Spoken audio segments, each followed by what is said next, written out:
Welcome to Addicted to Watches. Once again, today we'll be taking a closer look at a watch that we unboxed in a previous video. This watch is a limited edition presage watch from the Cocktail Time collection with a gorgeous dial inspired by the tea leaves of Japanese matcha, green tea. This is the Seiko Presage SRPF41J1, also known as the matcha. This is not my first Seiko Presage, but the first we're looking at together on the channel.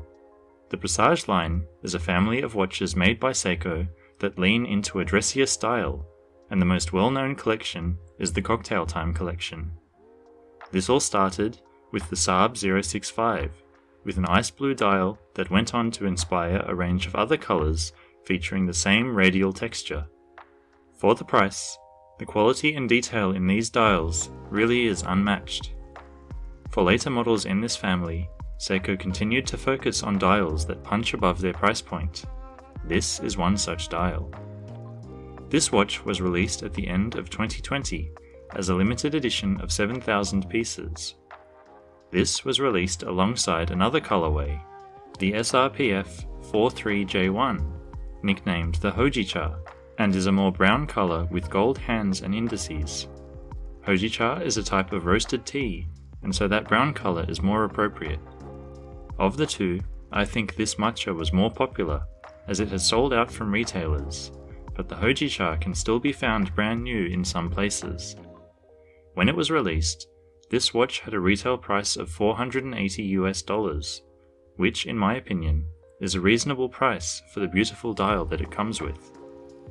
The star of the show when it comes to this watch is of course the dial, so let's check it out.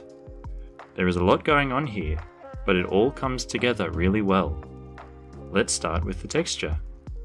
As I mentioned, it's inspired by the Japanese matcha tea leaves, and looking closely here, you can see that texture in minute detail. This texture is created by using a pressing technique, but almost looks like a hand-engraved texture. From a distance, the texture looks very subtle and doesn't draw too much attention to itself. That texture is complemented by the green color, further emphasizing the matcha theme of the watch. The shade of green can shift depending on the light, and in bright light, it is possible to see a slight sunburst on the dial. In addition to that, there is a slight fume effect as it fades to a darker green around the outside of the dial. If all of that weren't enough, we have silver applied indices alternating between numerals and trapezoidal battens. These are all brushed on top to assist with legibility. Being a dress-oriented watch, there is no lume at all on the dial. At the 3 o'clock position, we can see a date complication. It is framed in silver, and within we can see an almost color-matched date wheel. While not exactly green to match the dial perfectly, the black they used doesn't look too out of place, especially with that fume effect around it. Underneath the 12 o'clock marker is the Seiko logo, which is applied just like the indices. Underneath the pinion is the Presage text printed in white, indicating the model family it comes from, as well as automatic underneath that. Either side of the 6 o'clock we can see Made in Japan, as well as the movement reference number printed. Outside of this is a minute track in white, with 5-minute increments printed slightly thicker. The hands on this watch are shared with many other Presage watches. The hour and minute hands are Dauphine hands, with a bevel running down the middle. A trick that Seiko used to assist with legibility is to have one side of the hand brushed and the other polished. This avoids a common problem with fully polished hands, where they can disappear in certain lighting conditions.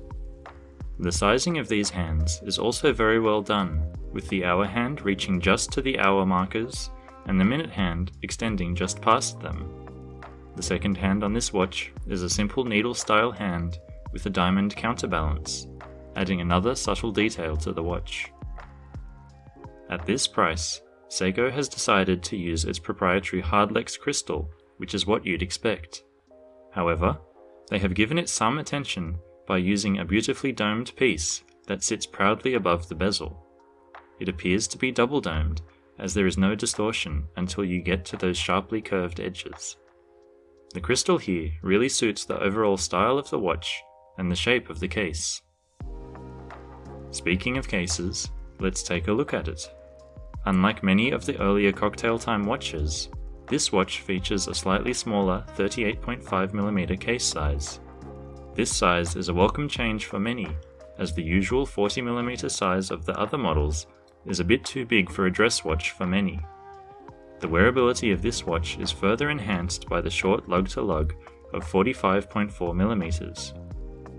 That domed crystal adds a little to the thickness, which comes in at 11.8mm, but on wrist it definitely doesn't feel that thick.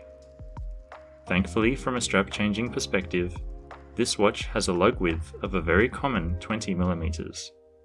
And that is a good thing because this watch looks very good on alternate straps, as we'll see later. If we move around the case, we can see a pretty consistent polished finish. In fact, every surface of this watch is polished. For any other kind of watch, I wouldn't be too keen on it, but for a dress watch it's perfectly fine. We have a 3-piece case with a slim bezel, mid-case and case back. From the side here, we can also see how those lugs point downwards, helping it to wear well on wrist. Those lugs are a very traditional shape with no curved integration, but rather just extending straight out from the case. The crown on this watch has a fairly wide diameter for this size of watch, but it is quite short. The knurling, however, does still mean it's quite easy to grip and turn it. Unlike many other Seiko watches at this price, the crown is in fact signed with the Seiko S. This crown does not screw down, but this is a dress watch after all. Turning the watch over to look at the back, we can see a screw-on case back, which gives the watch a 50-meter water resistance rating. We can also see that it is a display case back, with a window giving you a glimpse of the movement ticking away inside. This, of course, is the 4R35, also known as the NH35, when it's not in a Seiko watch. By now, you probably know all about it. It's commonly used in micro brands, and is an affordable but reliable movement. It hacks, hand winds, and has an accuracy rating of -35 to +45 seconds per day, but generally, they run much more accurately than that. One difference here though, is that the rotor has been coated in a gold colour and really stands out. The strap that comes on this watch is a green calf leather strap that matches the colour of the dial well. It is a very soft and comfortable strap to wear, but I don't know how it would hold up long term. When I bought this watch, it looked like the previous owner had switched it out and not worn it at all, and I have done the same since having it too. The strap has some contrast stitching up by the lugs, which looks good. It tapers from 20mm at the lugs down to 16 at the branded deployant clasp.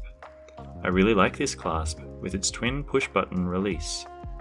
That is pretty standard, but what I really like about this one is that once the clasp is open, if you squeeze the buttons together again, it opens the mechanism to adjust the size. One thing that Seiko often does is install the strap reversed, with the long tongue on top of the watch. This is done because it creates a cleaner look, as the long end of the strap is pointing in towards you rather than the outside of your wrist. Now, let's get it on wrist and see how it wears. That 38.5mm case size fits really well on my wrist, and the softness of the strap makes it really comfortable. I think it is a really good size for a dress watch. It is big enough to not look silly and be very legible, without being too big and drawing unnecessary attention to itself. The curved crystal helps it to not feel too thick and fit under a sleeve quite easily. Changing it from the original strap here, we have a dark brown leather strap with similar contrast stitching, and I think this colour combination works very well. This is the strap I wear this watch on, and switched the Seiko deployant clasp onto it. I think this watch has a lot going for it, from the size, to the dial, to the price. It's a well-rounded package. When I bought it, I knew I'd like it because of that dial, but after wearing it for a little while, I realised I liked it much more than I thought I would. There isn't really anything significant I'd want to change about this watch.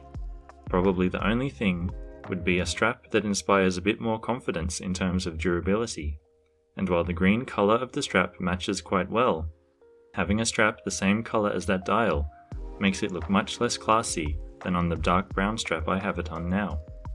Considering how dressy the head of the watch is, the green strap is a little too casual and playful. Overall, I think this is a fantastic looking and wearing watch that ticks pretty much all of my boxes when it comes to a dress watch. And you know I'm a sucker for a good textured dial. What do you think about this watch? Do you have a Seiko Presage watch in your collection? Have you seen any better looking dials at this price range? Let me know in the comments, and I'll see you next time.